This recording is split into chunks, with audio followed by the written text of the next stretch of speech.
Hi, welcome to NRMRB. Today நாம பார்க்க போற டாபிக் ஃபர்ஸ்ட் பாஸ் மெட்டபாலிசம். இப்ப நம்ம நிறைய எம்சிக்யூஎஸ் அட்டன் பண்ணும் போதோ, இல்லைன்னா யூடியூப்ல ஏதாவது எம்சிக்யூஎஸ் வீடியோ பார்க்கும் போதோ, இல்லைன்னா ஃப்ரெண்ட்ஸ் ஏதாவது பிடிஎஃப் அனுப்பியிருப்பாங்க அதுலயோ, இல்லாட்டி நம்ம வாட்ஸ்அப் சாட்ல ஏதாவது டெலிகிராம் குரூப்ல இந்த மாதிரி ஏதாவது எம்சிக்யூஎஸ் அட்டன் பண்ணி பார்க்கும் போதெல்லாம் ஒரு சில எம்சிக்யூஎஸை நம்ம ரிப்பீட்டடா பார்க்கறத வச்சு அந்த எம்சிக்யூஎஸை நம்ம கரெக்டா ஆன்சர் அட்டன் பண்ணிக்கிட்டு இருப்போம். பட் ஆனா அந்த கொஸ்டினுக்கு என்ன அர்த்தம், அந்த கொஸ்டின்ல எந்த இடத்துல அந்த டாபிக் இருக்கு, அதை புரிஞ்சுக்கிட்டு தான் நம்ம அட்டன் பண்றோமா அப்படிங்கிறது கண்டிப்பா இருக்காது. எல்லாருக்கும் அந்த மாதிரி கண்டிப்பா ஒரு சில கொஸ்டின்ஸ் இருக்கும். எனக்கும் தெரியாது. அது மாதிரி அங்கங்க அட்டன் பண்றதை வச்சு நிறைய கொஸ்டின்ஸ் நம்ம அதுதான் ஆன்சர் அப்படிங்கிற மாதிரி இருக்கும். அதுல எக்ஸ்பிளனேஷனோட, அதுல ஒரு புரிதலோட அந்த கொஸ்டின் நமக்கு புரிஞ்சுச்சா அப்படின்னாக்கா அது இருக்காது. ஸோ அதனால இப்ப என்னோட முயற்சி அப்படின்னாக்க, இந்த மாதிரி நீங்க என்னென்ன எம்சிக்யூஸை படிச்சு வச்சிருக்கீங்க, அதாவது அதுக்கு என்ன மீனிங், என்ன அர்த்தம், அதோட எக்ஸ்பிளனேஷன் புரியாம பட் ஆனா படிச்சு வச்சிருப்போம், நமக்கு ஆன்சரும் தெரியும். அந்த மாதிரி இருக்கக்கூடிய எம்சிக்யூஸை எனக்கு நீங்க கமெண்ட்ல சென்ட் பண்ணுங்க, கமெண்ட்ல போடுங்க. அடுத்தது அந்த எம்சிக்யூஸ்க்கு இதே மாதிரியே ஒரு வீடியோ ப்ரிப்பேர் பண்ணி நான் போடுறேன். ஓகே, வாங்க அந்த எம்சிக்யூஸை பார்க்கலாம். Okay, first question. First pass effect mainly occurs in which route of drug administration? எடுத்த உடனே எல்லாருக்கும் ஆன்சர் தெரியும். ஸோ அப்ப ஆன்சர் ஓரல் ரூட் தான். First pass effect, first pass metabolism ரெண்டும் ஒண்ணுதான். ஓகே, இந்த ஃபர்ஸ்ட் பாஸ் மெட்டபாலிசம் அப்படின்னா என்ன, அதோட definition: significant metabolism of a drug before it reaches the systemic circulation occurs when a drug is taken orally. Drug concentration is reduced before entering systemic circulation. ஒரு டேப்லெட்டை நம்ம வாயில போட்டு முழுங்குறோம், அது லாஸ்டா அதோட ஆக்சிஜனை போய் பிளட்டோட மிக்ஸ் ஆகி அது போய் ப்ரொடியூஸ் பண்ணணும். அதுக்கு இடையிலேயே அந்த ட்ரக்கோட கான்சென்ட்ரேஷன் குறைஞ்சு போயிடும். அதை தான் ஃபர்ஸ்ட் பாஸ் மெட்டபாலிசம். அப்படி இல்லைன்னா ப்ரீ சிஸ்டமிக் மெட்டபாலிசம் அப்படின்னு சொல்றோம். ப்ரீ சிஸ்டமிக் பிளட்ல கலக்கிறதுக்கு முன்னாடியே நடக்கக்கூடிய மெட்டபாலிசம் தான் ஃபர்ஸ்ட் பாஸ் மெட்டபாலிசம். ஓகே, அதாவது இப்ப இந்த எம்சிக்யூஸ்க்கு வரும். ஃபர்ஸ்ட் பாஸ் எஃபெக்ட்னு சொல்லும் போது நமக்கு ஃபர்ஸ்டா ஞாபகம் வரணும் ஓரல் ரூட் தான் ஞாபகம் வரணும். ஏன்னா தான் ஃபர்ஸ்ட் நம்ம ட்ரக்கை டேப்லெட் ஃபார்ம்ல முழுங்கும் போது அது ஃபர்ஸ்ட் இன்டெஸ்டைனுக்கு போய் அப்சர்வ் ஆகும். அதுக்கப்புறம் போர்ட்டல் வெயின் மூலமா லிவருக்கு போகும். இந்த ரெண்டு இடத்துலையும் இன்டெஸ்டைன் மியூகோசா லேயர்லையும் லிவர்லையும் சைட்டோக்ரோம் என்சைம் இருக்கும். இந்த என்சைம் ட்ரக்கை மெட்டபாலிசம் பண்ணிடும் அந்த இடத்துலயே. அதனால சிஸ்டமிக் சர்க்குலேஷனுக்கு போகிறதுக்கு முன்னாடியே ட்ரக்கோட கான்சென்ட்ரேஷன் கம்மி ஆயிடும்.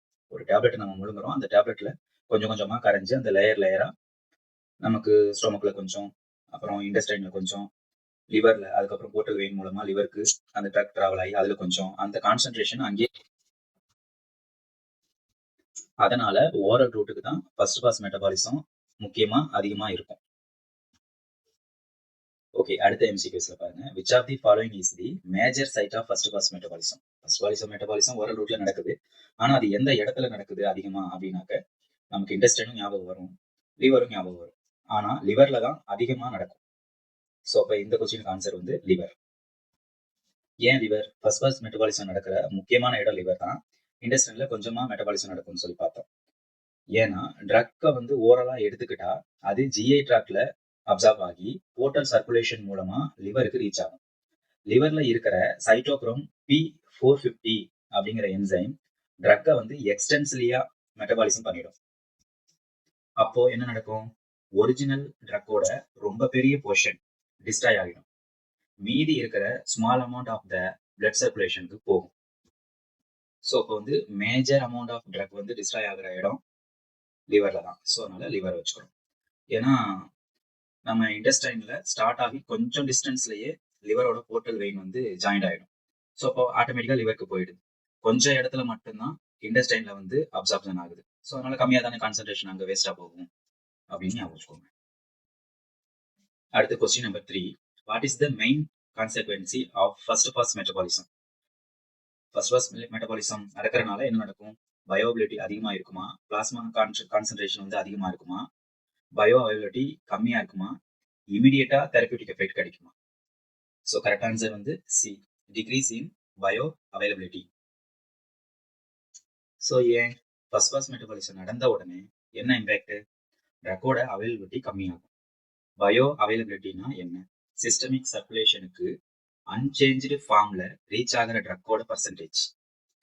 ஒரு ட்ரக் நம்ம கொடுக்குறோம், அதுல இருக்கக்கூடிய ஃபார்ம் அது அப்படியே சிஸ்டம் சர்க்குலேஷனுக்கு போய் அங்க அதோட ஒர்க் ஆகிற ஸ்டார்டிங் ஆகிற அந்த டைம் இருக்குல்ல, அதோட எஃபெக்டிவ் தான் பயோ அபிலிட்டி அப்படின்னு சொல்றோம். ஆனா இங்க தான் வந்து இண்டஸ்ட்ரியல் லிவர்லையும் பாதி எல்லாமே கான்சன்ட்ரேஷன்லாம் போயிடுது இல்லை, மெட்டபாலிசம் ஆயிடுது இல்லை. ஸோ அதனால பிளட்டுக்கு போகும்போது கம்மி ஆயிடுது இல்லை, அதனால ஆட்டோமேட்டிக்கா வந்து தெரபியூட்டிக் எஃபெக்டும் கம்மி ஆயிடும். இந்த மாதிரி சுச்சுவேஷன்ல சம்டைம் ஓரல் டோஸ் இன்க்ரீஸ் பண்ண வேண்டியதா வரும். ஃபார் எக்ஸாம்பிள் பாத்தீங்கன்னா, நம்ம உடம்புக்கு 100 மில்லிகிராம் தான் மெடிசன் தேவைப்படும். பட் ஆனால் அது ஓரலா கொடுக்கக்கூடிய ஒரு சில ட்ரக்ஸ் எல்லாம் ஃபர்ஸ்ட் பாஸ் மெட்டபாலிசம் ஆகிறதுனால 100 மில்லிகிராமுக்கு பதிலாக 200 மில்லிகிராம் கொடுப்பாங்க.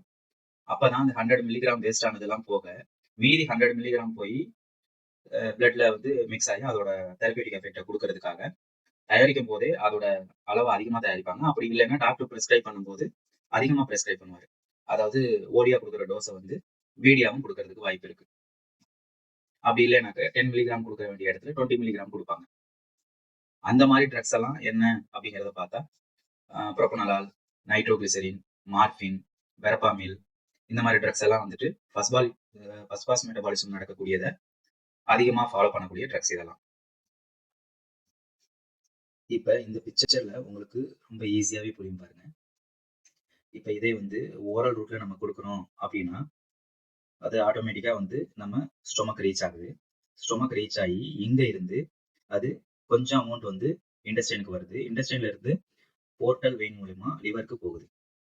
ஸோ அப்ப இந்த ஜிஐ ட்ராக்ல இந்த இடத்துல ஸ்டார்ட் ஆகி, அதாவது இங்க இருந்தே ஸ்டார்ட் ஆகி இந்த லிவர் வரைக்கும் இருக்கக்கூடிய டோட்டல் ஏரியாவிலையும் எவ்வளவு ட்ரக் வந்து நமக்கு வேஸ்ட் ஆகுது அப்படிங்கிறத பாருங்க. அதுக்கப்புறமா தான் லிவர்ல இருந்து ஆட்டோமேட்டிக்கா ஹார்ட்டுக்கு போய் ஹார்ட்ல இருந்து பம்ப் ஆகி அதோட டார்கெட் சைட்டுக்கு போகுது. இதே வந்து ஐவி ரூட்டா இருந்துச்சு அப்படின்னா டைரக்டா வந்து அது ஹார்ட்டுக்கு போய் அங்க இருந்து பிளட் சர்க்குலேஷன் மூலியமா நேரா டார்கெட் சைட்டுக்கு போய் ஆக்சிஜனை ப்ரொடியூஸ் பண்ணிடுது. இந்த ரெண்டு ரூட்லயுமே சிஸ்டமிக்ல இருந்து எலிமினேஷன் ஆகக்கூடிய எக்ஸ்கிரீஷன் ஆகக்கூடிய ட்ரக்ஸ் எல்லாம் கிட்னியில போய் எக்ஸ்கிரீஷன் ஆயிடுது. இந்த எக்ஸ்ட்ராக்ஷன் ரேஷியோவை இந்த ஃபார்முலாவை வச்சு கால்குலேஷன் பண்றாங்க. ER is equal to CL liver by Q. ER அப்படின்னா எக்ஸ்ட்ராக்ஷன் ரேஷியோ, Q அப்படின்னா லிவர் பிளட் ஃப்ளோ, அடுத்தது CL லிவர் அப்படின்னா லிவர் கிளியரன்ஸ். இதை வச்சு இதை கால்குலேட் பண்றாங்க.